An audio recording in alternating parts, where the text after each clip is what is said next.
Welcome to MMC news.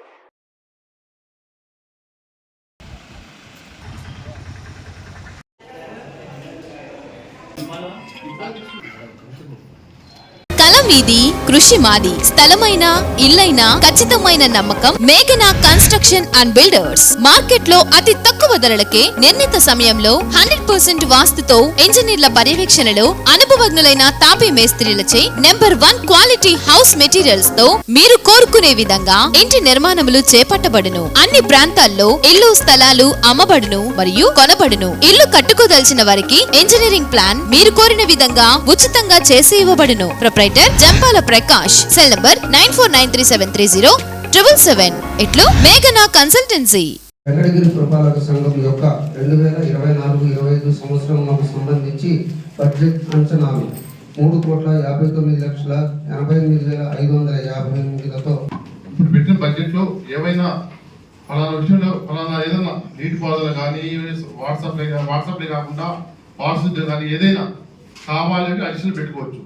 మళ్ళా అవసరం లేదు తొలగించుకోవచ్చు. సూచనలు ఇవ్వాల్సిందిగా కోరుతున్నాం. మా వార్డులో కరెంటు లైట్ ఫోన్కి సంబంధించి కరెంటు రిపేర్ అయితే చేస్తున్నారు, కానీ చిన్నటువంటి పార్కులు వాటిలో ఏమన్నా పోతే అవి ఇంతవరకు వేయడం లేదు. కాబట్టి దీని మీద కొద్దిగా దృష్టి సారించాలని. అలాగే వేసవకాలం వస్తుంది కాబట్టి త్రాగునీటి సమస్య, మనకి సమ్మర్ స్టోరేజ్ నుంచి వచ్చే వాటర్ కరెక్ట్ టైంలో వచ్చే విధంగాను, అలాగే మున్సిపల్ పరిధిలో సమ్మర్ స్టోరేజ్ నుంచి వచ్చే వాటర్ ట్యాంక్కి వాటర్ సంబంధించిన పైప్ లైన్లు అక్కడక్కడ కొన్ని వీక్ అయ్యే పాయింట్లు ఉన్నాయి. అది బహుశా మన ఏఈ గారికి ఐడియా ఉంటుంది. అవి ఈ మధ్యలో కానీ ఎక్కడైనా కానీ బ్రేక్ అయితే 2 రోజులు 3 రోజులు కూడా ఆయా ప్రాంతాలకి 1 నుంచి 12 వాట్లు ఇట్లా ఒక 5-10 వాట్లు కలిపి ప్రాబ్లం వస్తుంది. దీని ఎఫెక్ట్ కూడా రేపు ఎలక్షన్ ముందర మా యొక్క మీద పడే అవకాశం కూడా ఉంటుంది. కాబట్టి దీని మీద కూడా ప్రత్యేకమైనటువంటి దృష్టి సారించాలని చెప్పేసి నేను రిక్వెస్ట్ చేస్తున్నాను. అంటే కరెంటుకి సంబంధించి, అలాగే త్రాగునీటికి సంబంధించి, ఇకపోతే మురికి కాలువలు అంటే సైడ్ కాలువల్లో ఉన్నటువంటి చెత్త తీయడం కానీ, రోడ్ల పక్కన పేరుకున్నటువంటి చెత్త తీయడం కానీ, ఈ 3 చాలా ముఖ్యమైనటువంటి ప్రజలకి అనునిత్యము నేరుగా తెలిసిన విషయాలు. కాబట్టి ఈ 3 మీద దృష్టి సారించాలని చెప్పేసి రిక్వెస్ట్ చేస్తున్నాను. అలాగే ఇప్పుడు జరుగుతున్నటువంటి బడ్జెట్ సమావేశంలో ట్యాక్స్ రిసోర్స్ అని ఇచ్చున్నారు. దీంట్లో ఈసారి ఎస్టిమేషన్లో వచ్చేసి 1,45 లక్షల రూపాయలు పైచిలుకు మనం ఇచ్చాము. ఇదే గత సంవత్సరం 2023-24 చూస్తే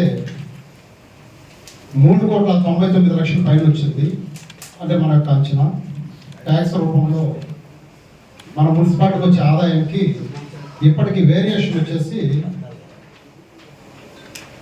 2,54 లక్షలు తేడా వస్తూ ఉంది. మరి మన యొక్క అంచనాలు ట్యాక్స్ రూపంలో 2,54 లక్షల రూపాయలు ఎంత వేరియేషన్ ఎందుకు వచ్చింది? ఇవన్నీ అంచనాలే. అంచనా అనేది ఒక 5 లక్షలు 10 లక్షలు అయితే ఓకే. ట్యాక్స్ రిసోర్స్ అంటే మన మున్సిపాలిటీకి ట్యాక్స్ రూపంలో వచ్చేవి గత 2023-24 సంవత్సరం బడ్జెట్లో 3,99 లక్షల పైచీలు అమౌంట్ మనం ఎక్స్పెక్ట్ చేశాం. కానీ ఇదే 2024-25 బడ్జెట్కి వచ్చేటప్పటికి 1,45 లక్షలకే పరిమితమైన. అంటే ఒక సంవత్సరంలో ట్యాక్స్ రూపంలో మన యొక్క అంచనాలు 2,54 లక్షల రూపాయలు ఎందుకు తక్కువ వేయాల్సి వచ్చింది? సార్ ఇది నోట్ చేసుకోండి. ఒకవేళ ఇప్పుడే చెప్పలేకపోవచ్చు. ఫస్ట్ పేజ్ అంటే ఇక్కడ మనం వేసిన 3వ పేజ్ వస్తుంది సార్. 3/20 వస్తుంది. ఇది బడ్జెట్ కాబట్టి కొద్దిగా మాట్లాడుతూ వస్తుంది. దయవుంచి నాతోటి సోదరులను అర్థం చేసుకోండి. దానికి 7 కోట్ల ఊహిస్తున్నాం. ఏది గ్రాంట్స్ ఏదైనా వస్తాయని ఆ గ్రాంట్స్ వల్ల రావచ్చు. బట్ దాని ట్యాక్సెస్ రిసోర్స్ తగ్గింది అన్నారు కదా. పోయినసారి ఏం చేశారంటే ట్యాక్స్ రిసోర్స్ వచ్చేటప్పటికి ఇంట్రెస్ట్ తగ్గించడం వల్ల ట్యాక్స్ అంతా కట్టడం వల్ల తగ్గింది కొంత పర్సెంటేజ్. దానివల్ల కొన్ని పర్సెంట్ తగ్గొచ్చు. ఇప్పుడు నెంబర్ 2 నాన్ ట్యాక్స్ రిసోర్స్ అన్నారు కదా. ఆ నాన్ ట్యాక్స్ రిసోర్స్ కూడా మ్యాక్సిమం పోయిన సంవత్సరం వసూలు చేశారు, కొంత తగ్గింది. అది అంటే నేను అనేది ఏంటంటే కొద్దిగా వేరియేషన్ అనేది సహజమే. అప్పుడు వచ్చేటప్పటికి అంచనా ప్రకారం వచ్చేటప్పటికి ఇంట్రెస్ట్ వచ్చేటప్పటికి 50 లక్షలు 70 లక్షలు కోటి రూపాయలు ఉంటుంది, 2 కోట్ల ఉంటుంది. అప్పుడు 2 కోట్ల రూపాయలు ఇంట్రెస్ట్ తీసేసారు కదా సార్. నేను అనేది ఏంటంటే అదర్ డిస్ట్రిక్ట్స్ గతంలో బయట డిస్ట్రిక్ట్ ఎలా జరిగిందో తెలియదు కానీ అదర్ డిస్ట్రిక్ట్ అనేటప్పుడు 2 లక్షలు ఉంటాయి. మాకు తెలియాలి కదా ఇది అదర్ డిస్ట్రిక్ట్ సార్. ఉన్నమాట 2023-24 బడ్జెట్ వచ్చేసి మన మొత్తం బడ్జెట్ వచ్చేసేసి 85 కోట్లు పెట్టాం 2023-24. వెంకటగిరి మున్సిపాలిటీలో 2004 తర్వాత మున్సిపాలిటీ అయిన తర్వాత నుంచి 85 కోట్ల పైన బడ్జెట్. అదే ఈ సంవత్సరం వచ్చేటప్పటికి 100 కోట్ల బడ్జెట్ పెట్టాం మనం ఇక్కడ, 100 కోట్ల పైన. నేనేమంటానంటే మీరు చెప్పింది కరెక్టే, నేను మిమ్మల్ని ఆ విషయంలో ఓకే మీరు క్లారిటీ చెప్పారు. నేను అనేది ఏంటంటే 2 లక్షలు ఎక్కడ, 7,52,00,000 తేడా ఎక్కడ అంటే వేరియేషన్ ఇక్కడ ఎక్కడ వస్తామంటే 2 లక్షలకి 7,50,00,000కి ఎన్ని టైమ్స్ ఎక్కువ ఉందో మీరు ఆలోచించండి. 2 లక్షలు అనేది అంటే ఇప్పుడు నేనేమంటానంటే ఇప్పుడు ఇది చేర్చిన దానివల్ల మన బడ్జెట్లో ఇదన్నా తప్పుగా అన్నా నిర్ణయించుండాలి, లేదు గతంలో జరిగిందన్నా తప్పు ఉండాలి. వేరియేషన్ అనేది 1 కోటి రూపాయలు తేడా వస్తుంది, 2 కోట్లు వస్తుంది. 2 లక్షల రూపాయలు ఇతర ఆదాయ మార్గాల ద్వారా మనం అనుకున్నప్పుడు ఒకేసారి 7,50,00,000 అంచనా ఈరోజు ఎలా వేయగలుగుతాం అంటే ఇది హడావిడిగా చేస్తున్నాను అనిపిస్తాం తప్ప వేరేదైతే కాదనేది నా ఆలోచన సార్. అది ఒక్కసారి ఒకసారి పరిశీలించి రెవెన్యూ కానీ స్టాఫ్ కానీ జీతభత్యాలు కానీ 2023-24లో సరే బాగినండి 19,31,00,000 పై చిలుకు మన ఖర్చులు ఉన్నాయని. ఇది వాస్తవానికి కొంచెం దగ్గర ఉంటుంది. ఎందుకంటే మన ఖర్చులు ఏదనేది ఇంచుమించుగా మనకు తెలిసిపోతాయి. మధ్యలో ఊహించిన ఖర్చులు ఏమైనా పెరిగితే కొంచెం తేడా వస్తుంది. ఓకే, అదే 2024-25 బడ్జెట్ వచ్చేటప్పటికి 15,86,00,000 పై చిలుకు మనం చూపించాలి ఇప్పుడు. అంటే నేనేమంటానంటే ఇక్కడ గతంలో 19 కోట్ల పైన మనకి ఖర్చు ఉంది మొత్తం మన మున్సిపాలిటీ పరిధిలో. ఎక్స్పెన్సెస్ అంటే జీతాలు కావచ్చు, భత్యాలు కావచ్చు, రెవెన్యూ ఖర్చులు కావచ్చు, అన్ని 19 కోట్లు ఉంటే ఈ సంవత్సరం ఇంకా ఖర్చులు ఎంత పెరగాలి? 20 కోట్లు అవుతుంది అంతే కదా. మన కుటుంబంలో ఒక సంవత్సరానికి మన ఇంటి ఖర్చు నెలకు 10,000 అయిందంటే నెక్స్ట్ మంత్ 10,000 12,000 అవుతుంది, 2,000 3,000 అవుతుంది. అంటే ఇక్కడ ఎంత వేరియేషన్ ఉంటే 3,44,00,000 రూపాయలు తగ్గించి చూపించారు ఇక్కడ. అంటే అప్పుడు ఈ జీతాలు ఎవరికైనా కట్ చేస్తామా, ఎవరికైనా జీతాలు ఇవ్వమా, లేదా ఖర్చులు పొదుపు చేసి మనం ఏమైనా తగ్గించుకుంటామా? ఒకవేళ తగ్గించుకుంటే అంత సాధ్యం అవుతుందా మనకి? ఒక ఆర్థిక సంవత్సరంలో 3,44,00,000 రూపాయలు మనం పొదుపు చేయగలమా? ఎస్టిమేషన్ ఇది కూడా, ఇది వాస్తవం నేను చెప్పను, ఎస్టిమేషన్ అంచనానే. కానీ అంచనాలు వాస్తవాలు దగ్గర ఉండాల్సింది పోనిచ్చి గత సంవత్సరంలో 19 కోట్ల పైన ఖర్చు మనం ఊహిస్తే ఈ సంవత్సరం 15 కోట్లు అంటే అప్పటికి జీతాలు ఎవరికి ఇవ్వమనే ఖర్చులు ఉండవు అనేది. సరే ఇది కూడా దీని మీద దృష్టి పెట్టండి, మీరు కొత్తగా వచ్చారు. సో మరి అధికారులు దీన్ని ఎలా తయారు చేస్తారనేది మీ దృష్టికి నేను తెస్తున్నాను అంతే. ఇక్కడ లోపాలు మాత్రమే నేను చెప్తున్నా. అంటే ఈ బడ్జెట్ ఎలా ఉందంటే ఏదో హడావిడిగా చేసి హడావిడిగా పిట్టు కొట్టినట్టే ఉంది. లేదు దీనికి సంబంధించిన అధికారి ఎవరైనా వివరణ ఇవ్వగలిగితే ఇవ్వండి. సార్ ఆ విషయం మీకు ముందే కమిషనర్ చెప్పారు. ఆల్రెడీ బడ్జెట్ అంటేనే అంచనాలని మనకు తెలుసు. కానీ నేను పనే పాయింట్ ఏంటంటే మనం వేసే అంచనాలు వాస్తవాలకి, మనకు వచ్చే ఆదాయాలకి, మనం ఊహించే ఆదాయాలకి, మనం పెట్టే ఖర్చులకి దగ్గరగా ఉండాలంట. కానీ ఇప్పుడు నేను అడిగిన ఈ పాయింట్ ఏంటంటే ఇది ఖర్చులకు సంబంధించి.